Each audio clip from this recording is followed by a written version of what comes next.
ጤና ይስጥልን የከበረ ሰላምታችን በመላው ዓለም ሆናችሁ ቃል ስፖርት ዩቲዩብ ቻናላችንን ለምትከታተሉ አድማጮቻችን ሁሉ ይድረስ ብለናል። ከናንተ ሆኖ ቃል ስፖርት ዩቲዩብ ቻናል ለሰዓቱ መርጠን ያሰናዳላችሁን ስፖርታዊ ጥንቅሮች በቅደም ተከተል ያጋርናችሁ ቆይታ የምናደርግ ይሆናል። ውድ ቤተሰቦቻችን የሳምንቱ መጨረሻ ላይ እንገኛለን። ትልልቅ ሊጎች ዳግም ተመልሰዋል።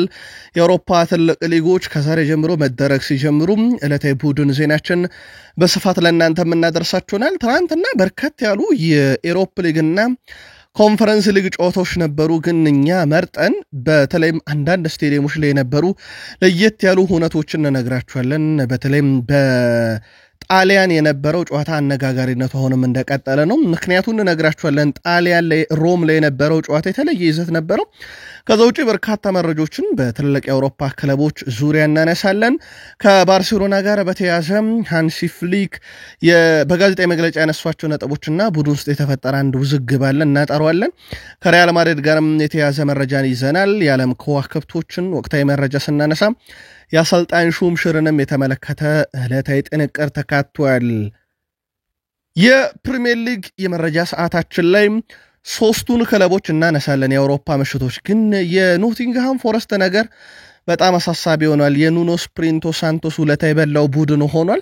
በስፋት እናነሳዋለን ይሄንን ቡድን። ከዛ ውጪ አስቶን ቪላ ትላንት ድል አድርጓል። ሶስተኛ ደረጃ ላይ ነው የሚገኘው። በደረጃ ሰንጠረዡ ላይ እንመለከተዋለን። የፓላስ አነጋጋሪነቱ እንደቀጠለ ነው። ረጅሙ ያለመሸነፍ ጉዞ በታሪካዊ ምሽትም ቀጥሏል። ሰፋ ያለ ጥንቅር በጉዳዩ ላይ ይዘናል። ለውድ አድማጮቻችን ተጨማሪ ጥንቅር እናነሳለን። በቢግ ሲክስ ክለቦች ፕሪሚየር ሊግን ለመተቸት ተብሎ ሲቲ የተዘለፈበት መንገድ በጣም አነጋጋሪነቱ እንደቀጠለ ነው። ለሲቲ ደጋፊዎች ይህን መረጃ እናጠራዋለን። የቡድን ዜና በማንቸስተር ሲቲ በኩል ተይዟል። በሰማዮቹ ቼልሲ በኩል ሁለት የቡድኑን ቁልፍ ተጫዋቾች እናነሳለን። ሞይሰስ ካይሴዶና ኢስታቪዮን የቡድን ዜናችን ዛሬም ቼልሲ ቤት እንደተጠበቀ ነው። ሊቨርፑል አስገዳጅ ቅያሬ ያደርጋል። በቀጣይ በግብ ጠባቂ ቦታ ላይ ነው። ግን የተለየ ንጻሬ እናነሳለን። የአሊሰን ጉዳት ተራ እንዳልነበር ይታወቃል። ቡድኑ እንዴት ይወጣዋል ቀጣይ ጨዋታዎችን የሚል ነው። የቡድን ዜና በስፋት እናነሳለን። ለሊቨርፑል ደጋፊዎች ግን አንድ ትልቅ ጥያቄ ይዘን መተናል። በመረጃ ሰዓታችን ሊቨርፑልያን ምላሽ ተሰጡበታላችሁ። በአርሰናል በኩል የቡድኑን ቁልፍ ተጫዋቾች እናነሳለን። ዙቤሜንዲ፣ ዮኬሬሽ እንደዚሁም ማርቲኔሊ እና ጋብርኤል ማጋሌሽ እናነሳለን። አንድ ወጣት ተጫዋችም ወደ ቡድኑ ለማምጣት ጥረት እየተደረገ ነው። የማይክል አርቴታ ጋዜጣዊ መግለጫ ላይ ምን እንጠብቅ? እስከ ፕሮግራማችን ፍጻሜ ከኛ ጋር ከቆያችሁ እንዲሁ የአርሰናልም ደጋፊዎች ዕለታዊና ወቅታዊ መረጃዎችን በአርሰናል ዙሪያ እያደረስናችሁም ቆይታ የምናደርግ ይሆናል። ዩናይትድን ከመረከብ ጋር በተያዘ ሰሞኑን ምላሾች እየተሰጡ ነው። የተረኛውን ሰው እንነግራችኋለን። ግን አንድ ስብሰባ በአሜሪካ ተደርጓል። ይህ ስብሰባ ከኤሪክ ቴን ሃግ የመጨረሻ ዘመን ጋር ያመሳስለዋል ነው የተባለው። ተጨማሪ ጥንቅሮችን እናነሳለን። ከቡድን ዜና ጋር በተያዘ ግን ሁለት የቡድኑን ቁልፍ የአማካይ ስፍራ ተጫዋቾች ካነሳን በኋላ ማንቸስተር ዩናይትድ በሰንደርላንድ ውስጥ ጨዋታ ምን እንጠብቅ? ለዩናይትድ ደጋፊዎች ወቅታዊ ጥንቅር በዚህም ጨዋታ ዙሪያ እናነሳለን። እንዳጠቃላይ እንደ ሁልጊዜው ከኛ ጋር ከቆያችሁ ነኝን ብቻ አይደለም የተመራረጡ ስፖርታዊ ጥንቅሮቻችን በቅደም ተከተል እያደረስናችሁ ነው ቆይታ የምናደርገው። ከቃል ስፖርት ዩቲዩብ ቻናላችን ጋር ታዲያ ቆይታ ስታደርጉ ላይክ፣ ሰብስክራይብ እና ሼር ማድረግ እንዳይረሳ። ሀሳብ አስተያየታችሁን እናጋሩን። በሳምንቱ ትልልቅ ጨዋታዎች ተመልሰዋል። በቡድናቸው ወቅታዊ ሁኔታ አሊያም በፕሮግራማችን ይዘት ልታጋሩን ትችላላችሁ። ከቃል ስፖርት ዩቲዩብ ቻናል ቃል ነኝ። መልካም ቆይታ ተመኘን። ዛሬ የሊግ ጨዋታዎች መደረግ ይጀምራሉ። ፕሪሚየር ሊጉም ዛሬ መደረግ ይጀምራል። ያው አርብ፣ ቅዳሜ በጣም የዘገዩ ጨዋታዎች ምሽት 4 ሰዓት ያልተለመዱ ናቸው። ግን ፕሪሚየር ሊጉ ከቅርብ ዓመታት ወዲህ ከቴሌቪዥን ሽያጭ ጋር በተያያዘ የጨዋታ ሰዓትና ቀን ማሻሻያ ያደርጓል። አንደኛው አርብ የሚደረጉ ጨዋታዎች ናቸው። ዛሬ ምሽት 4 ሰዓት ቪታሊቲ ስቴዲየም ላይ በርንማውዝ ከፉልሃም በሚያደርጉት ጨዋታ ፕሪሚየር ሊጉ ጅማሮን ያደርጋል። በስፔን ላሊጋ ምሽት 4 ሰዓት ኦሳሱና ከሄታፌ ይጫወታሉ። በጀርመን ቡንደስሊጋ ሆፈንሄም ከኮሎኝ ምሽት 3 ሰዓት ከ30። በጣሊያን ሴሪያ ቬሮና ከሳሱሎ ምሽት 3 ሰዓት ከ45። በፍራንስ ሊግ ፓሪስ ከሎሪየንት ምሽት 4 ሰዓት ይጫወታሉ። ፓሪስ በነገራችን ላይ አዳጊው ቡድን እንጂ ፓሪስ ሰን ዠርሜን እና ፓሪስ ይለያያሉ። ፓሪስ እዛው ተቀናቃኝ ቡድን ነው። ደርቢ ነው በነገራችን ላይ በዚህ ዓመት ነው ያደገው። ስለዚህ ፓሪስ ከሎሪየንት ምሽት 4 ሰዓት ጀምሮ ደግሞ በፍራንስ ሊግ የሚደረጉ ጨዋታዎች ናቸው። ትላንት ብዙ ካነጋገረን ጨዋታን ጀምሩ ቤተሰቦቻችን ሮማን ከሊል ያገናኘ ጨዋታ ነው። ጨዋታው ጣሊያን ሮም ላይ የነበረ ጨዋታ ነው። አንድ ፍጹም ቅጣት ምት 3 የተመቶ 3 የዳነበት ብሽት ነበረ። ጨዋታውም በሊል 1-0 አሸናፊነት ተጠናቋል። ሃርልድሰን 6ኛው ደቂቃ ላይ ብቸኛውን የጨዋታውን ልዩነት ግብ አስቆጥሯል። ግን ጨዋታውን ለየት የሚያደርገው ነገር በሮማና በሊል መካከል ሲደረግ ፔናልቲ አግኝተው ነበረ ሮማዎችና አርተም ዱቪክ መታ ግብ ጠባቂው ተሳስታል ስታደን ተብሎ አልቢትሩ ድጋሚ ያስመቱት። ከዛ አሁንም አርተም ዱቪክ መታ ግብ ጠባቂው አዳነው። አሁንም ግብ ጠባቂው መስመርን በትክክል አልጠበቅምና እንደገና ይመታል ተባለ። አሁን ፍጹም ቅጣት ምት መቺው ተቀየረ ከአርተም ዱቪክ ወደ ማቲያስ ሱል መታው ግብ ጠባቂው አዳነው። 3 ጊዜ የተመታበትን ኳስ ያዳነው ግብ ጠባቂ ቤሬከውዘር ነው። የሊሉ ግብ ጠባቂ አነጋጋሪነቱ እንደቀጠለ ነው። በጨዋታው ላይ 9.2 ሬቲንግ ተሰጥቶታል። ቡድኑም 1-0 እንዲያሸንፍ አንድ ፔናልቲን 3 ጊዜ ያድኖታል። ሊዮን ከአረቢ ሳልዝቡርግ ያደረጉት ጨዋታ አንደኛው ተጠባቂ መርሃ ግብር ነበር። በኤሮፕ ሊግ ጨዋታውን ሊዮን አሸንፏል። አረቢ ሳልዝቡርግን የሊዮንን 2 የማሸነፊያ ግቦች ስታራኖቭ 11ኛው ደቂቃ ላይ፣ ክላይቨርት 57ኛው ደቂቃ ላይ 2ቱን የማሸነፊያ ግቦች አስቆጥረዋል። ሌላኛው መርሃ ግብር የነበረው ኤሮፕ ሊግ ጨዋታ ውስጥ ፌነርባቼ ከኒንስ ያደረጉት ጨዋታ ነው። ብቸኛው ትላንትና ፍራንስ ሊግን ወክሎ ከተሳተፉ ቡድኖች ሽንፈት የገጠመው ነው። ጨዋታውን ፌነርባቼ 2-1 በሆነ ውጤት ድል ያደረገበት ነው። በኮንፈረንስ ሊግ ከተሳተፉ የፍራንስ ሊግ ክለቦች ውስጥ ስትራስቡርግ ብሪስቶላቫን የገጠመበትና 2-1 በሆነ ውጤት ድል ያደረገበት ጨዋታም ትላንት የፈረንሳይ ክለቦች ያሳለፉት ምሽት ነበረ። ከጣሊያን ክለቦች ጨዋታ ከነበረባቸው ውስጥ ላብነት ያክል ከሲግማ ኦሉሙክ ጋር ጨዋታ የነበረው ፊዮረንቲና 2-0 በሆነ ውጤት ድል አድርጓል። ፓፒሌሽ 27ኛውና ቼር ኑዲር 95ኛው ደቂቃ ላይ 2ቱን የፊዮረንቲና ግቦች ያስቆጥረዋል። በሌላ ጨዋታ ላብነት ያክል በሪያል ቤትስ እና በሎዶጎሬት መካከል የነበረ ከስፔን ላሊጋ ተወካይ ክለብ ሪያል ቤትስ በኤሮፕ ሊግ ጨዋታውን አድርጎ ከሜዳ ውጭ ቢጮትም 2-0 አሸንፏል። ጂ ሌሴልሶ እና እንደዚሁም ሶን በራሱ መረብ ላይ የሎዶጎሬት ተጫዋች አስቆጥሮላቸዋል። ሌላኛው የስፔኑ ተወካይ ሪዮ ቫልካኖ በኮንፈረንስ ሊግ ተጋጣሚውን 2-0 አሸንፏል። ሎፔዝ እና ፍራን ፔሬዝ ግብ አስቆጥሮ ነው 2-0 በሆነ ውጤት ድል ያደረጉት። ትላንትና ከነበሩ ጨዋታዎች ውስጥ ላብነት ያክል በትልቁ ከምንጠብቃቸው ውስጥ ነበር። አንድ ትልቅ ጨዋታ ደግሞ እናንሳ በምሽቱ የፖርቶና የክሬቭነዝቬዳ ጨዋታ ነው። ፖርቶ ጨዋታው 2-1 በሆነ ውጤት አሸንፏል። ጎሜዝና ሞራ 2ቱን ግቦች አስቆጥረዋል ለፖርቶ 8ኛውና 9ኛው ደቂቃ ላይ። ለክሬቭነዝቬዳ ኮስቶቭ ነበረ 32ኛው ደቂቃ ላይ አስቆጥሯቸው ያደረጋቸው፣ ግን ከሽንፈት አልታደገም። በምክንያት ያነሳነው ጨዋታ አዲሱ የፖርቶ ጣሊያናዊ አሰልጣኝ ፍራንሲስኮ ፎሊዮሪ ቡድኑን እየመራ ባደረጋቸው ሁሉም ጨዋታዎች ድል አድርጓል። 9 ጨዋታ 9 ድል። በሊጉ ማሳካት ካለበት 21 ነጥብ ሁሉንም ማሳክቷል። በኤሮፕ ሊግ ማሳካት ከሚጠበቅበት 6 ነጥብ 6ቱንም ማሳክቷል። 22 ጎል ተጋጣሚ መረብ ላይ አስቆጥሯል። ቡድኑ የተቆጠረበት 2 ብቻ ነው። 11 በሁለት ጨዋታ 11 ብቻ ነው። እንደ አጠቃላይ ግን ገና በጅማሮ ብቻ በቡድን ውስጥ ያለው የማሸነፍ ንጻሬ እጅግ በጣም አስደናቂ የሚባል ነው። ለማንኛውም የፖርቶ አሰልጣኝ ፍራንሲስኮ ፎሊዮሪ አስደናቂ ጊዜን እያሳለፈ ይገኛል በፖርቶ ቤት። የአውሮፓ ምሽቶችን እናጠቃላቸው። በሰሞኑ የአውሮፓ ሻምፒዮንስ ሊግ ጨዋታዎችም ነበሩ በጉጉት ሲጠበቁ። ኬሊያን ምባፔም የሳምንቱ ምርጥ የተባለበት ማለት ነው። በነገራችን ላይ ምርጥ 11 ይፋ ተደርጓል። ግብ ጠባቂ ያው የጋላታሳራዩ ግብ ጠባቂም በቦታው ላይ ተመርጧል። የ4-4-2 ፎርሜሽን ላይ ኑኖ ሜንዴሽ፣ ተከላካይ ዳየር፣ ጋይቲ እና እንደዚሁም ደግሞ ዶምፍሪስ ተካቷል። 4ቱ የአማካይ ስፍራ ተጫዋቾች ሂዩጅ ሳቢዘር፣ ኦዴጋርድ እና ኒኮላስ ፔፔ ሲመረጡ 2ቱ የፊት መስመር አጥቂዎች ራስመስ ሆይሉንድ እና ኬሊያን ምባፔ በሳምንቱ ምርጥ 11 ተብለው በአውሮፓ ሻምፒዮንስ ሊግ ዝርዝር ውስጥ ተካተዋል። እናንተ ግን በአውሮፓ ሻምፒዮንስ ሊግ ምርጥ ምሽት አሳልፎ እዚህ ውስጥ መካተት የነበረበት ግን ያልተካተተ ካለ ልትነግሩን ትችላላችሁ። በዝርዝር ውስጥ ከፕሪሚየር ሊግ ክለቦች ብቸኛው ተጫዋች ያስመረጠው በዚህ ሳምንት አርሰናል፣ እሱም በኦዴጋርድ ነበር።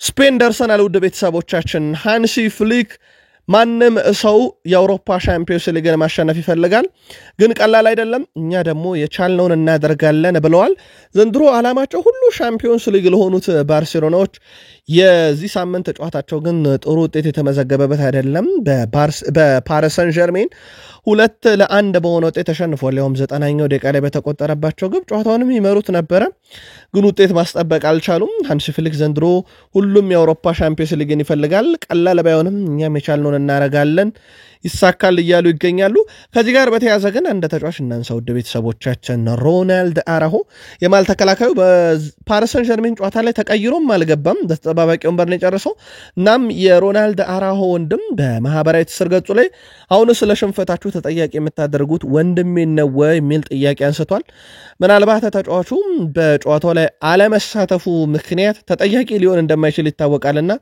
በቡድን ውስጥ ያለውን ቅሬታ ማሳያ አድርገው እየወሰዱት ይገኛሉ ከዚህ ጋር በተያያዘ ባርሴሎና አሁን ላይ በኦፕታም የአውሮፓ ሻምፒዮንስ ሊግን የማሸነፍ ንጻሬ 8.3 አካባቢ ተሰጥቶታል በአውሮፓ ሻምፒዮንስ ሊግ ቀድመ ግምት ከተሰጣቸው ቡድኖች ውስጥ ነበር ግን የፓሪስ ሰን ዠርሜኑ ሽንፈት የዚህን ቡድን ተጠባቂነት ዝቅ አድርጎታል በኦፕታ በኩል ባርሴሎናን ካነሳን ግን አንድ ሰው እናንሳ ውድ ቤተሰቦቻችን አንሱ ፋቲ ኮንትራቱን ካራዘሙ በኋላ ለሞናኮ በውሰት የሰጡት ተጫዋች ማለት ነው በዚህ ሳምንት የአውሮፓ ሻምፒዮንስ ሊግ ሞናኮን ወክሎ ጨዋታ አድርጎ ነበር በነገራችን ላይ በጨዋታው ላይ በርካታ ጥፋት የተሰራበት ተጫዋች እሱ ነው 300% ታክሎችን ያሸንፋል 100% ክሮሶቹ አሪፍ ነበሩ ወይም ስኬታማ ነበሩ 100% ረጅም ኳሶቹ ስኬታማ ነበሩ 100% የመሬት ላይ ግንኙነቶችን ድል አድርጓል እጅግ በጣም አስደናቂ ቁጥር አስመዝግቧል ምናልባት በሐሳብ መስጫ ሳጥናችን ላይ ጥፋት አሸንፏል የሚል የፓትሪክ ዶርጉ ጥያቄ ተነስቶልን ነበር ያው አንድ ተጫዋች ጥፋት አሸንፏል ማለት ለቡድኑ ጥፋት ተሰርቶበት ቅጣት መታስገኝቷል እንደማለት ወይም ጨዋታው እንዲቋረጥ ሆኗል እንደማለት ነው በዚሁ ለአድማጫችን ምላሽ እንስጥበት ብለን ነው እናም አንሱ ፋቲ እንደዚህ አይነት ቁጥሮች አሉት በቀጣይ ወደ ባርሴሎና ሊመለስ የሚችልበት እድል እንዳለ ይታወቃል ሪያል ማድሪድ ደግሞ ከባርሴሎና በጣም ዝቅ ያለው የማሸነፍ ንጻሬ ተሰጥቶታል ሪያል ማድሪድ 7ኛው ተጠባቂ ቡድን ሆኗል በአውሮፓ ሻምፒዮንስ ሊግ በኦፕታ ራሱ ወደ 4.8 አካባቢ ነው ሬቲንግ እየተሰጠው ግን ሁለቱንም ጨዋታ ድል አድርጓል ማርሴይንም ድል አድርጓል ካይራት አልማቲንም ከ10 ሰዓት ከ50 ደቂቃ በላይ ተጉዘው ሄደው ካዛኪስታን ላይ ድል አድርጓል ግን በጣም ዝቅተኛ የተባለ ሬቲንግ ነው የተሰጣቸው ሎም ፋብሪዚዮ ሮማኖ ሁለቱንም ጨዋታ ላሸነፈ ቡድን 4.8 ብቻ ከመቶኛ የአውሮፓ ሻምፒዮንስ ሊግ ንጻሬ መስጠቱ ምን ያህል ተገቢ ነው ባርሴሎና ቢያንስ አንድ ጨዋታ ተሸንፎ 8.3 ነው የተሰጠውና የተገቢነት ጥያቄ አንስቶበታል የሪያል ማድሪድ ደጋፊዎች ምላሽ ስጡበት ኬሊያን መባፔን በተመለከተ ወደ ቤተሰቦቻችን አሁን አንዳንድ የላሊጋ ታማኝ የሚባሉ የዜና ምንጮች የላሊጋው የወሩ ምርጥ ተጫዋች ኬሊያን መባፔ ነው እያሉ ይገኛሉ ኦፊሻሊ ግን ላሊጋው እስከዚህ ሰዓት ድረስ ይፋ አላደረገውም የውስጥ ምንጮች ናቸው ያረጋገጡት ይሄንን መረጃ ምናልባት ተጫዋቹ ራሱ ከሆነ በዚሁ ትይዙታላችሁ ከተቀየረ ግን እንነግራችኋለን በላሊጋው ግን ኬሊያን መባፔ 2025-26 የውድድር ዓመት 8 ግብ 1 አሲስት 7 ጨዋታ በቋሚነት ጀምሮ አንድ ተቀይሮ ገብቷል ወደ 617 ደቂቃዎችን ጨዋታ ሜዳ ላይ ያሳልፏል 8.66 በአማካይ በጨዋታዎቹ ያገኘው ነው በእነኚህ 7 ቋሚ ሆነው በጀመረባቸው ጨዋታዎች ማለት ነው በጣም አስደናቂ ጊዜን እያሳለፈ ይገኛል ኬሊያን መባፔ ዘንድሮ በቡድን ውስጥ በጣም ቁልፉ ተጫዋች ነው አሁን ደግሞ ቅርብ ምንጮች የላሊጋው የወሩ ምርጥ እሱ ነው እያሉ ይገኛሉ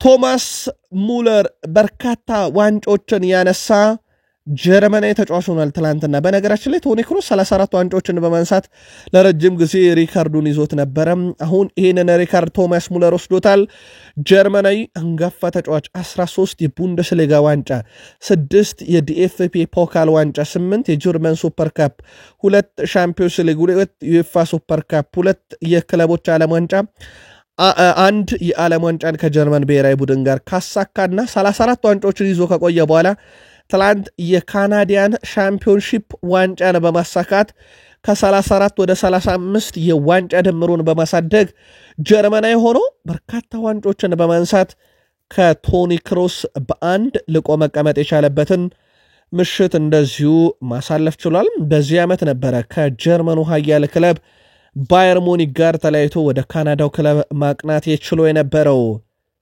ሁለት የአሰልጣኞችን ሹምሽር እናንሳ ውድ ቤተሰቦቻችን። የመጀመሪያው ፋቪዮ ካናቫሮ አዲሱ የኡዝቤኪስታን አሰልጣኝ ተደርጎ ለመሾም ከስምነት ተደርሷል። አሁን እንደውም በርከት ያሉ የዜና ምንጮች ፋቪዮ ካናቫሮን ለመቅጠር ከስምነት ላይ ደርሷል የሚሉ መረጃዎች በስፋት እየወጡ ይገኛሉ። ፋቪዮ በኡዝቤኪስታን የሚያቆየውን ኮንትራት ርዝማኔ ባይገለጽም የሀገሪቱ የመገናኛ ብዙሃን ግን በ2026 የዓለም ዋንጫ እንዲመራ በውሉ ላይ ንግግር ተስማምቷል የሚል መረጃ በስፋት እየወጣ ይገኛል። ስለዚህ ቀጣይ ፋቪዮ ካናቫሮ የኡዝቤኪስታን ብሔራዊ ቡድን አሰልጣኝ ይሆናል ማለት ነው።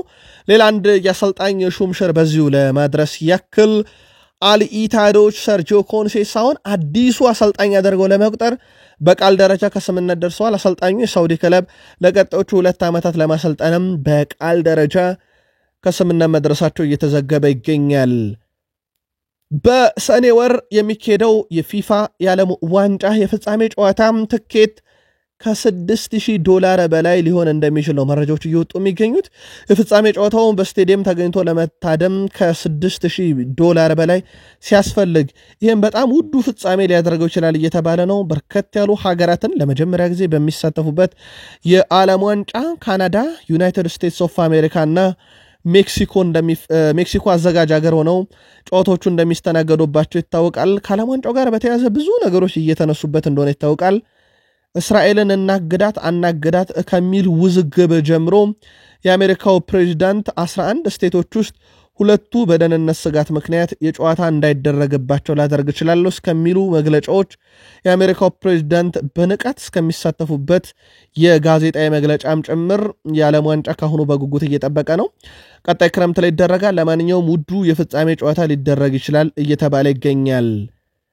ውድ ቤተሰቦቻችን ቃል ስፖርት ዩቲዩብ ቻናላችን ላይ ትገኛላችሁ። ለእናንተ ውድ አድማጮቻችን ለሰዓቱ መርጠን ያሰናዳናቸውን ስፖርታዊ ጥንቅሮች በቅደም ተከተል እያጋራናችሁ እንገኛለን። ከተወዳጁ የእንግሊዝ ፕሪሚየር ሊግ ታላላቅ ክለቦች ወዳገኘናቸው ስፖርታዊ ጥንቅሮቻችን እንሻገር።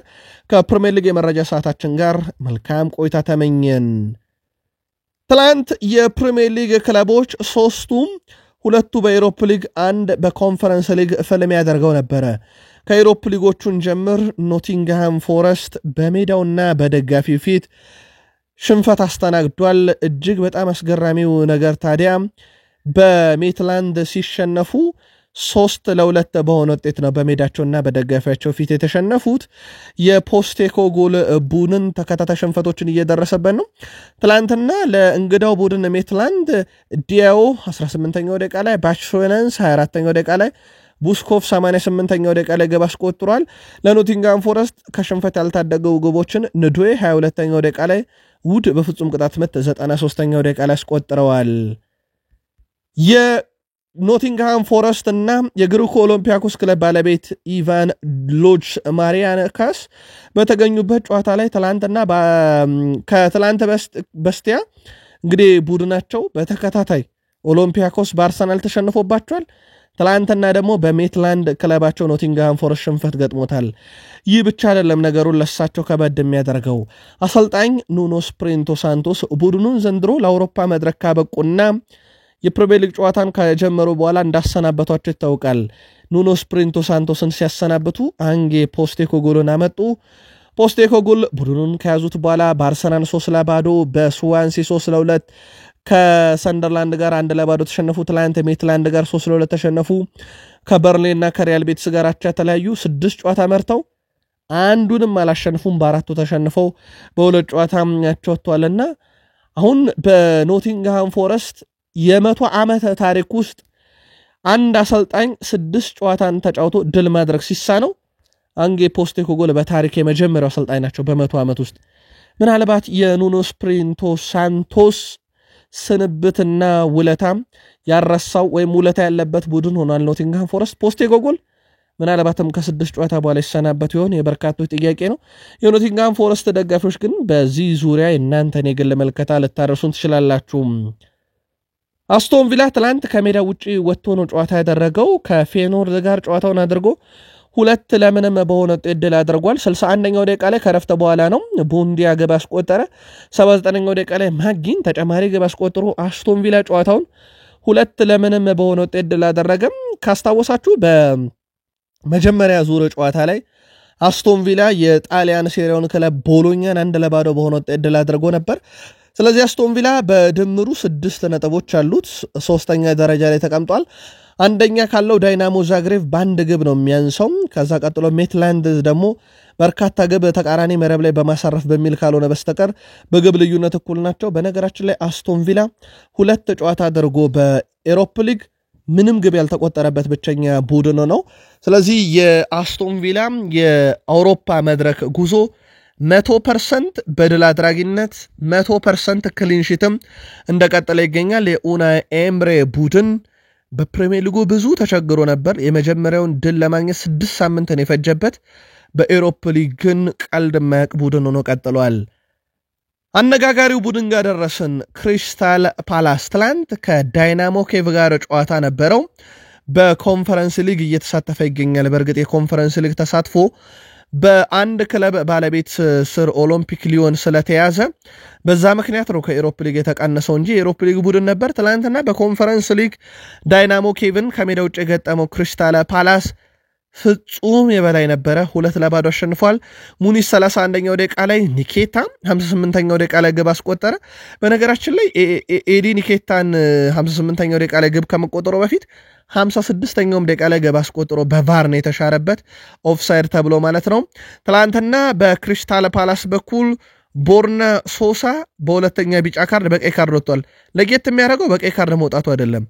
የመጀመሪያውን ቢጫ ካርድ ላይ 74ኛው ደቂቃ ላይ ነው ሁለተኛውን ያየው 76ኛው ደቂቃ ነው በሁለት ደቂቃ ልዩነት ሁለት ቢጫ ካርድ ላይ ያየው ቦርና ሶሳ በቀይ ካርድ ወጥቷል የቁጥር ብልጫ ቢወሰደበትም ክሪስታል ፓላስ ውጤቱን ግን ትላንትና አስጠብቆ መውጣት ችሏል ኦሊቨር ግላስነር በክሪስታል ፓላስ ቤት 72ኛ ጨዋታቸውን ነው ትላንት የመሩት ከዚህ ውስጥ 35ቱ ድል ነው 22ቱ አቻ ነው 15 ተሸንፈዋል በእሳቸው የአሰልጣኝነት ዘመን ቡድኑ ኤፍኤ ካፕ እና ኮሚቴ ሺልድን አሳክቷል ክሪስታል ፓላስ በዚህ ዓመት ደግሞ እንዳጠቃላይ በእሳቸው ስር 11 ጨዋታ 7 ድል 4 አቻ ከ17 ጨዋታ ምንም ሽንፈት አልገጠማቸውም 6ቱ መረባቸውን አላስደፈሩም 14 ጎል አስቆጥሮ 7 የተቆጠረባቸው በቡድን ውስጥ ያለው የራስ ተነሳሽነት በፕሪሚየር ሊግ በካራባው ካፕ ካለ በኋላ ትላንትና የአውሮፓ መድረክ ላይ ደርሷል በነገራችን ላይ ክሪስታል ፓላሶች በሁሉም ውድድር 19 ተከታታይ ጨዋታ ባለመሸነፍ አዲስ ክብረ ወሰን አስመዝግበዋል ክሪስታል ፓላስ በታሪካቸው ለመጀመሪያ ጊዜ በሁሉም ውድድር 19 ጨዋታ አልተሸነፉም ኦሊቨር ግላስነር በክሪስታል ፓላስ ቤት እየመሩ የመጀመሪያ የአውሮፓ መድረክ ጨዋታቸውንም ድል አድርገዋል በነገራችን ላይ ውድ ቤተሰቦቻችን ክሪስታል ፓላስ የመጀመሪያ የአውሮፓ ምሽቱን ያሳለፈው 2025-26 የክሪስታል ፓላስ የመጀመሪያ የአውሮፓ ምሽት ሆኖ ተመዝግቧል በእንግሊዝ ፕሪሚየር ሊግ የመጀመሪያውን የአውሮፓ ምሽት ያሳለፈ ቡድን ማንቸስተር ዩናይትድ ነው 1956-57 የውድድር ዓመት ላይ ሁለተኛው ቡድን ቼልሲ ነው 1958-59 ሁለት ዓመት በኋላ ከዛ በዛው ዓመት ላይ ወልቭስ የአውሮፓ መድረክ ጨዋታን አድርጓል የአውሮፓ መድረክ ጨዋታን ትልቅ ቡድኖች መጀመሩ የሚለውን ካየነ በዚሁ አያይዘን ቶትናም 1961 ላይ ጀምሯል አርሰናል 1963 ላይ ጀምሯል ሊቨርፑል 1964 ላይ ነው የጀመረው ለማንቸስተር ሲቲ የአውሮፓ መድረክ 1968 ብሎ ነው የሚጀምረው እንደዚህ ያለ ይቀጥላል ትላንትና ለክሪስታል ፓላስ የመጀመሪያ ምሽቱ ነበር ከእንግሊዝ ክለቦች ግን የመጀመሪያው ማንቸስተር ዩናይትድ ነው የአውሮፓን ምሽቶች ያሳለፈ ፕሪሚየር ሊጉ ብዙ ገንዘብ ያወጣል ብለው ተችተው ግን እኛ ላሊጋው እንሻላለን ብለው ነበር ከሰሞኑ የላሊጋው ፕሬዝዳንት ዣቪየር ቴባዝ አሁንም ቢሆን ፕሪሚየር ሊጉን ለመወረፍ ሲቲን ነው እንደምሳሌ ጠቀሱት የላሊጋው ፕሬዝዳንት ዣቪየር ቴባዝ ስለ ማንቸስተር ሲቲና ስለ ፕሪሚየር ሊጉ ሐሳባቸውን አጋርተዋል ካንድ ወይም 3 ዓመት ውስጥ ገንዘብ ልታጣ ትችላለህ ብለዋል ያው እሳቸውም እዚህ ዝርዝሩ ስላሉ ከአንድ እስከ 3 ዓመት ውስጥ ገንዘብ ሊታጣ ይችላል እንደ ሲቲ ያለ ቡድን ግን ላለፉት 10 ዓመታት ገንዘብ እያጡ እየከሰሩ አዲሶቹ ባለቤቶች ጋርም ከኖሩበት ጊዜም ጀምሮ እያጭበረበሩ የቀጠሉ የሊግ ክለብ ቢኖር ማንቸስተር ሲቲ ነው ብለዋል የላሊጋው ፕሬዝዳንት ዣቪየር ቴባዝ እኛ ግን እንወዳደራለን ውጤቶችም አሉን ያሉት ዣቪየር ቴባዝ በእነኚህ ሲቲ ኪሳራ በከሰረባቸው ዓመታት እንኳን የኛ ቡድኖች በአውሮፓ መድረክ በድምሩ 30 ያላነሱ ዋንጫዎች አሏቸው ብለዋል። ሪያል ማድሪድ እሳቸው በሚመሩት ሊግ ውስጥ በዚህ መድረክ ከፍተኛውን ዋንጫ ብዛት የወሰደ ነው። እንደ ባርሴሎና፣ ሴቪያ ያሉ ክለቦች ደግሞ እንደዚሁ ሌሎች ዋንጫዎችን ያመጣሉ። እንደ ኤሮፓ ሊግ ባለ መድረክ ላይ ሴቪያ በተለይ አትሌቲኮ ማድሪድ ይጠቀሳል። እናም ሲቲን በዚህ መልኩ አንስተው ወርፈዋል። ከሊጉም ማነጻጸሪያ አድርገውታል የእሳቸውንም ሊግ። ከሲቲ ጋር በተያያዘ በዚህ ሳምንት አጋማሽ የአውሮፓ ሻምፒዮንስ ሊግ ጨዋታ ነበረበት። ከሞናኮ ጋር በነበረው ጨዋታ ባለቀ ደቂቃ ኤሪክ ዳየር ባስቆጠረባቸው ፍጹም ቅጣት ምት 2-2 ጨዋታው እንደተጠናቀቀ ይታወቃል። በጨዋታው ሃላንድ 2 ግብ ባለቤት ነበረ። ያው አስደናቂ ሪካርድ የሰበረበት ምሽት። ቀጣይ ጨዋታ ደግሞ በጌት ኮሚኒቲ ስቴዲየም ላይ ብሬንትፎርድን የሚያስተናግድ ይሆናል። በሲቲ በኩል ጨዋታውን አያይዘን በቀጣይ መረጃ ሰዓታችን አሰልጣኝ ጆሴፕ ፔፕ ጋርዲዮላ የሚሰጡትን ሙሉ ጋዜጣዊ መግለጫ ለሲቲዝኖች ይዘን የምንመጣ ይሆናል። የቼልሲ የወቅቱ አነጋጋሪና ምርጥ ተጫዋች ካይሴዶ ሁላችንም በዚህ ቡድን ውስጥ ትልቅ ነገር እየጠበቀን ነው፣ ይህም ዋንጫ ማሸነፍ ነው ብሏል። ሁላችንም ለእያንዳንዱ ጨዋታ ጠንካራም ሆነን መቅረብ አለብን የሚለው ሞይሰስ ካይሴዶ በቡድን ውስጥ ያለው በራስ መተማመንም አሁን ከፍ ያለ ነው ብሏል።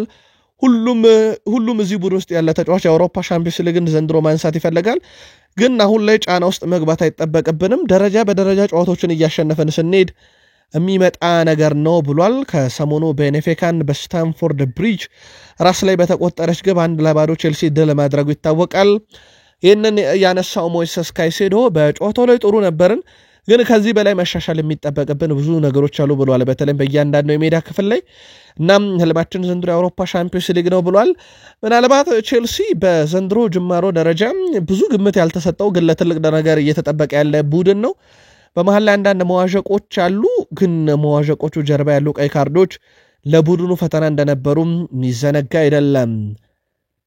ኤስታቪዮ ዊሊያን ከቼልሲ የሚያገኘውን ረብጣ ብር ወደ ሀገሩ እንደሚወስድና በቀጣይነትም ታዳጊዎችን የሚያፈራበትን ፕሮጀክት እንደሚያስጀምር አስታውቋል። ስለዚህ ፌብራሪ 2026 ስራው ይጀመራል ብሏል ኤስታቪዮ።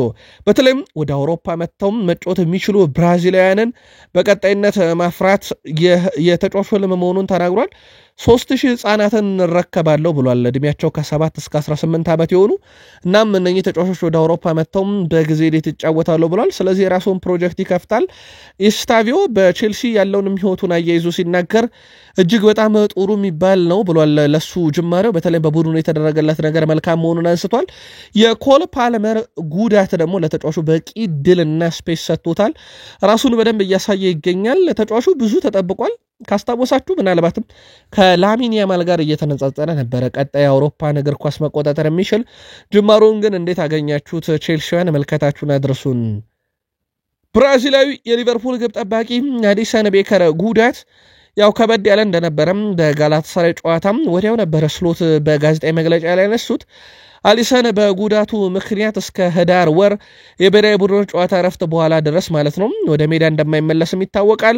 ግብ ጠባቂው ትላንትና የሕክምና ምርመራ ያደረገ ሲሆን ለ6 ሳምንት ነው ከሜዳ የሚርቀው። ቢያንስ በቁልፍ ጨዋታዎች ላይ ያገኙትም ቼልሲ፣ ማንቸስተር ዩናይትድ፣ ሪያል ማድሪድ፣ ማንቸስተር ሲቲ የመሳሰሉ ጨዋታዎች በጣም ትልቅ ጨዋታዎች ያመልጣሉና ያለምንም ጥርጥር ከዚህ ተጫዋች ጋር ቼልሲን፣ ዩናይትድን፣ ሪያል ማድሪድና ሲቲን መግጠምና ከማማር ዳሽቬሊ ጋር ሆኖ መግጠም ፍጹም የተለያየ ነው።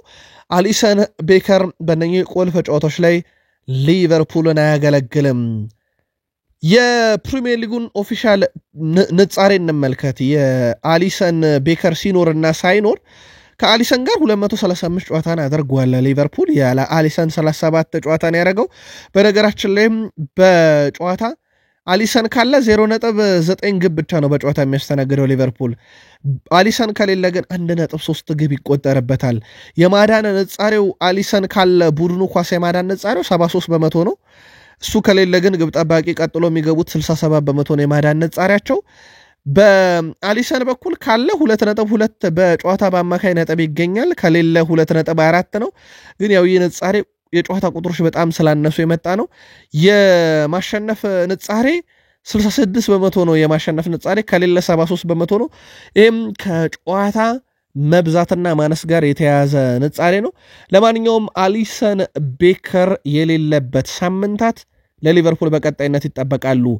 በግብ ጠባቂነት እንግዲህ ቡድኑ የሚያገለግለው ማማርዳሽ ቬል ይሆናል ማለት ነው። በትልቅ ደረጃ ለጆርጂያ ብሔራዊ ቡድንና በስፔን ላሊጋ ሲጫወት እናያለን። ቀጣይ የቤት ስራ ይሆናል። በቀዳሚ ጨዋታ ላይ ማማርዳሽ ቬል ግብ ጠባቂነትን ቦታ ይዛል። ከሊቨርፑል በኩል ያው የሚጠበቁ ፎርሜሽኖች ያው 4-2-3-1 ፎርሜሽን ይጠበቃል። ምናልባትም በዚህ ሳምንት ኢሳክና ኤኬቴኬ ልናያቸው እንችላለን ተብሏል። አንድ ላይ ሾቦዥ ላይ ሳላ ምናልባትም ለመጀመሪያ ጊዜ የአማካኝ ስፍራው ተጫዋች ፍሎሪያን ቪርትዝ ወደ ተጠባባቂ ወንበር ሊወርድበት የሚችልና ጆንስ እድል ሊሰጠው ይችላል። ግራቨንበርግ ሁሌም እንደተጠበቀ የ6 ቁጥር ሚናን ወስዶ ሊጮት ይችላል ተብሏል። ምናልባት የተወሰኑ ለውጦችን ካየን ኢሳክና ኤኬቴኬን አንድ ላይ እንደዚሁም ፍሎሪያን ቪርትዝን ከተጠባባቂ ወንበር ሊያስጀምሩ የሚችሉበት ሰፊ እድል አለ እየተባለ ነው። የፍሎሪያን ቪርትዝ የሰሞኑ ብቃትና ወደ ተጠባባቂ ውረድ የሚል ጉዳይንስ የቃል ስፖርት ዩቲዩብ ቻናል የሊቨርፑል ደጋፊዎች እንዴት ያዩታል? መልከታችሁን አድርሱን። ከሊቨርፑል ጋር በተያያዘ አንድ ጥያቄ እናንሳ። ሊቨርፑል ቤት የክንፍ ተከላካዮች አርኖልድና ሮበርትሰንን ለረጅም ዓመታት እናውቃቸዋለን። እነኚህ ተጫዋቾች ደግሞ በቡድን ውስጥ ኳስ አቀባይ ነበሩ። በየዓመቱ በርካታ አሲስተን ያደርጋሉ። አርኖልድ ዘንድሮ የለም፣ ፍሪፖንግን ያለው ወጣ ገባ እያለ ነው በጉዳትም ከፊትነስም ጋር በተያያዘ። ከዛ በዘለለ ግን ሌላኛው አንዲ ሮበርትሰን እሱም ከሜሎሽ ኬርኪዝ ጋር እየተቀያየሩ ነው የሚጫወቱት። ከዚህ ጋር በተያያዘ ግን የ9 ቁጥር አጥቂዎች በቂ ድል ከነኚህ የክንፍ ተከላካዮች እያገኙ አይደለምና ምናልባት የኑኔዝ እጣ ፈንታ ለፊት መስመር አጥቂው ኢሳክስ አይገጥመሞ የበርካቶች ስጋት ሆኗል፣ መወያያም አጀንዳ ሆኗል። አሁን ላይ በተለይም የሊቨርፑል የክንፍ ተከላካዮች በቂ ኳሶችን ሳጥን ውስጥ አለማድረስ ጋር በተያያዘ ነው። ይህንን የእናንተን ምልከታም እንሻበታለን። ሊቨርፑል ያናድርሱን። ማርቲን ዙቤሜንዲ በእስካሁኑ የአርሰናል ቆይታው ዙሪያ ተጠይቆ ነበረ። ጥሩ እየተለማመድኩኝ ነው፣ ነገር ግን የተሻለ ማድረግ እንደምችል አስባለሁ።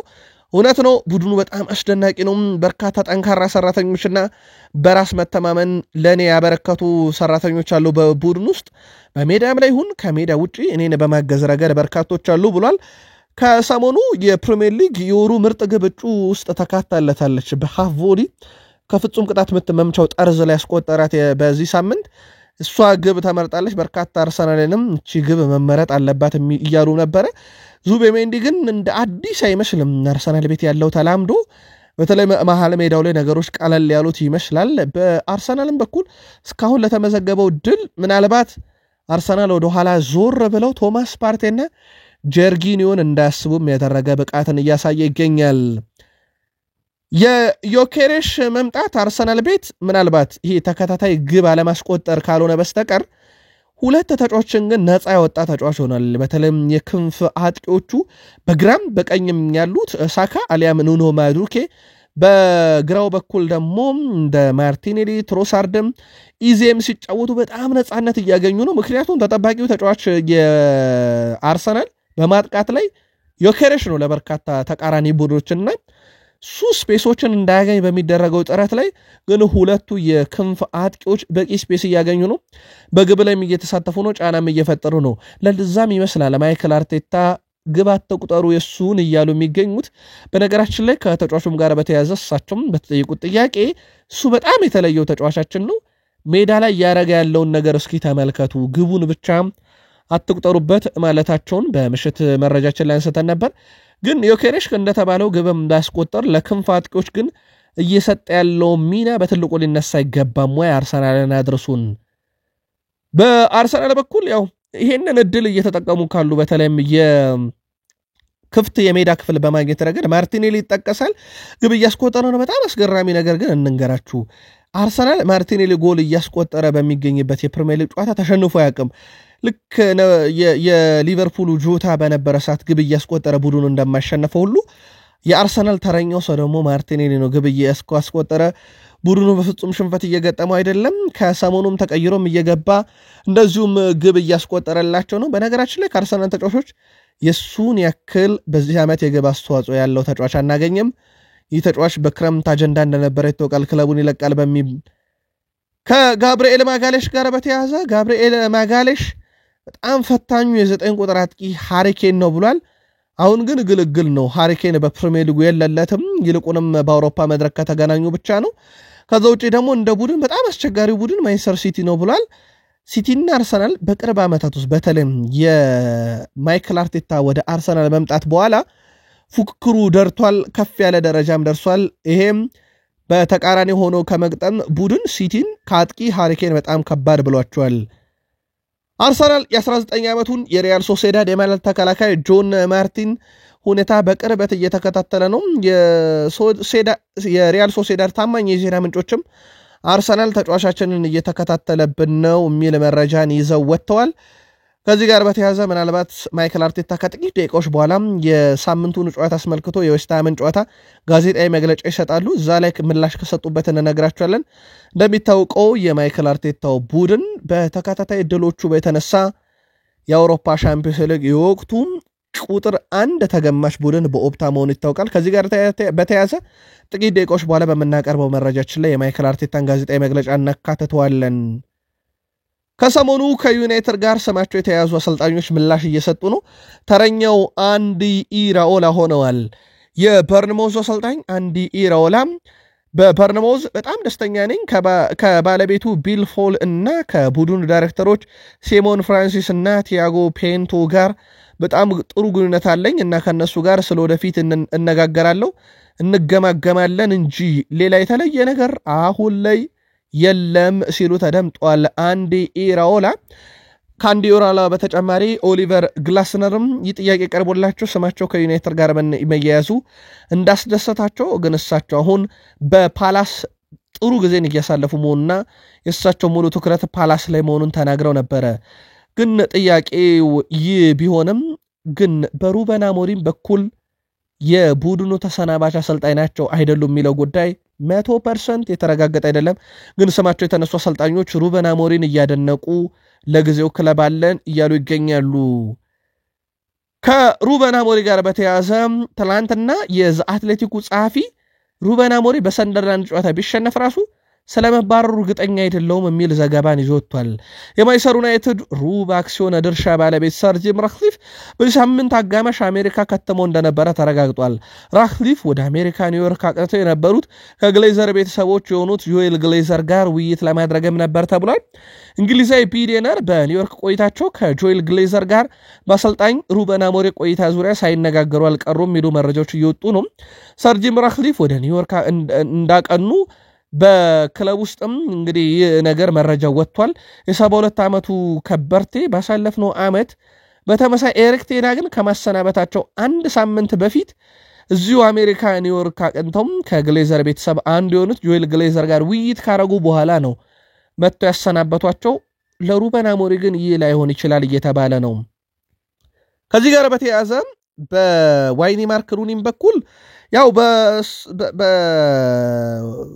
ሩበን አሞሪ ላይ ዋይኒ ማርክ ሩኒ እምነት የለኝም ብሏል ደጋግሞ ተናግሮታል ግን እሱ የሚዲያው ጫናንም ዋይኒ ማርክ ሩኒ አልሸሸገም ከሰሞኑ መነጋገሪያ ነበር ዩናይትድ የእንግሊዝ ጋዜጠኞች የሀብት ምንጭ ሆኗል ሌላ ክለብ እየተጫወተ ወሬው ስለ ዩናይትድ ነው ዩናይትድ ሲሸነፍም አጀንዳ ነው ያ ቡድኑን ጎርቷል እንግሊዝ ውስጥ ሀብታም ለመሆን ስለ ዩናይትድ ማውራት በቂ ያደርጋል እንግሊዝ ውስጥ ደሃ ስፖርት ጋዜጠኛ የሌለውም ለዛ ነው እያለ ነበረ ዋይኒ ማርክ ሩኒም ይሄንን ሐሳብ የሚያጠናክር ነገር ተናግሯል ለአብነት ያክል አርኔ ስሎት ጋላታሳራይ ላይ የተጠቀሙት ታክቲክ ምናልባት ሩበን አሞሪ ቢሆን ያንን ታክቲክ የተገበሩት አንድ ሳምንት ሙሉ በሚዲያ ላይ ከፍ ዝቅ ይደረጉ ነበር ለአርኔ ስሎት ሲሆን ግን ሚዲያው ጸጥ ረጭ ብሏል ይሄም ሚዲያ ምን ያህል ዩናይትድ ላይ ጫና እየፈጠረ እንደሆነ ማሳያ ብሎታል ዋይኒ ማርክ ሩኒ ማንቸስተር ዩናይትድ ሴላንመንስን ያስፈረሙት የቡድኑ ዋና ግብ ጠባቂ ለማድረግ ይመስለኛል ይሁን እንጂ ግብ ጠባቂው እዛ ደረጃ ላይ ስለመድረሱ ማረጋገጫ የለም እያለ ነው አንዲ ሜተን። በነገራችን ላይ በዚህ ሳምንት የቡድኑ ቋሚ ግብ ጠባቂ ሆኖ እንመለከተዋለን ተብሏል። ከዚህ ጋር በተያያዘ ግን በቋሚነት ስፍራ ላይ ብሩኖ ፈርናንዴዝ በዩናይትድ ደስተኛ አይደለም እየተባለ ነው። ቤን ጃኮብሰን ፖርቱጋላዊ ማንቸስተር ዩናይትድ አምበል ብሩኖ ፈርናንዴዝ አሁን በሩበን አሞሪም እየተሰጠ በሚገኘው ሚና ደስተኛ አይደለም ተብሏል። በተለይም የክለቡ አምበል በጥልቅ አማካይ መጫወቱ እንዳልወደደውና በዚህም ደስተኛ ለመሆኑ እየተነገረ ነው። ሆኖም ብሩኖ በአሰልጣኝ ሩበን አሞሪም ላይ ቅሬታ እንደሌለውና በሩበን አሞሪም ደስተኛ አይደለም የሚባለው ትክክል አይደለም። ይልቁንስ ተጫዋቹ ከአሰልጣኙ የፍልስፍና ችግር ሳይሆን እሱ በተሰጠው ሚና ላይ ነው ደስተኛ ያለው ነው ተብሏል። ሁለቱም ፖርቱጋላዊ ናቸው። ተነጋግረው ችግራቸውን ይፈታሉ ተብሎ ይጠበቃል። ቤን ጃኮብስ ነው መረጃውን ይዞት የወጣው። ምናልባትም አሁን ላይ ሩበን አሞሪም በማንቸስተር ዩናይትድ ምናልባትም እስከ ጥር 2026 ማለት ነው ሊቆዩ የሚችሉበት እድል ካለ የኮቢ ማይኖ ጉዳይ በጥር ሊያበቃ ይችላል እየተባለ ነው። በሩበን አሞሪም እና በኮቢ ማይኖ መካከል ያለው ግንኙነት በክረምት ሊጠናቀቅ የሚችልበት ሰፊ እድል ነበር። ነገር ግን ቡድኑም ቢቢ ብሎ ኮቢ ማይኖን ካቆየም በኋላ ግን እድል እየሰጠው አይደለም።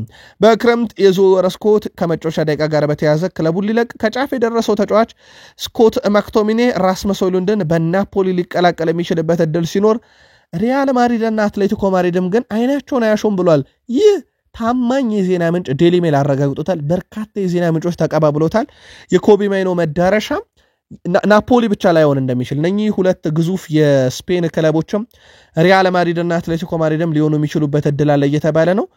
ኮቢ ማይኖ ቀጣዩ ራሽፈርድ፣ ኮቢ ማይኖ ቀጣዩ አሌሃንድሮ ጋርናቾ፣ ቀጣዩ ስኮት ማክቶሚኔ የሚሆን እየመሰለ መጥቷል። በማንቸስተር ዩናይትድ አዲስ ነገር ካለ እንከታተለዋለን። በነገራችን ላይ በዚህም ሳምንት በሰንደርላንድ ጨዋታም የግብ ጠባቂውን ጉዳይ ብቻ እንቶና ዩናይትድ ከ3-4-3 የዘለለ ፎርሜሽን ይዞ ይመጣል ተብሎ አይታሰብም። ያው በወረቀት ላይ ስናየው በጣም ተጠጋግቶ ተጫዋቾቹ ስለተቀመጡ እንጂ ዩናይትድ 3 የመሃል ተከላካዮችን ይዞ ግን መሃል ሜዳ ላይ 2 አማካይ ነው የሚይዘው። እሱም ኡጋርቴና ብሩኖን ነው። ኡጋርቴና ብሩኖ ናቸው ወደ ቤተሰቦቻችን ከሌላ ቡድን አማካይ ስፍራ ጋር የሚጫወቱት በ4-3-3 ከሚጫወት ቡድን ጋር ሲፋለሙ እነኚህ ሁለት ተጫዋቾች 3-2 ይሆኑና ብልጫ ይወሰድባቸዋል ብሩኖና ኡጋርቴ። ዩናይትድ ከአማካኝ ቁጥሩ ይልቅ የተከላካይ ቁጥሩ ይበልጣል። ለአብነት ያክል ማቲያስ ዴላይት፣ ሃሪ ማጓየርና ሾን ይዞ ይገባል ብንል ሶስቱም እንደ መሃል ተከላካይ ነው የሚጫወቱትና 3 የመሃል ተከላካይ ከሁለት አማካኝ ስፍራ ተጫዋች ነው ይዞ የሚገባውና ይህ ቡድኑን መሃል ሜዳ ላይ ፍጹም የበላይነት እንዲወሰድበት አሁንም እያደረገ ነው። ከዚህ የዘለለ አጫወትና ከነኚህ ተጫዋቾች የዘለለ አቀራረብ በዚህም ሳምንት አይጠበቅም። ሩበን አሞሪም ግን እንደዚህ የሳሳ የመሃል ሜዳ ክፍል ይዞ እስከመች ፕሪሚየር ሊጉ ላይ ይጫወታል ነው የሚለው ግን ምናልባት እስኪሰናበቱ እያሉ ነው በርካቶች። እኛ እዚህ ጋር እናብቃ። ከጥቂት ደቂቃዎች በኋላ ተጨማሪ መረጃዎችን ግን ይዘን እንመጣለን። መልካም ቀን።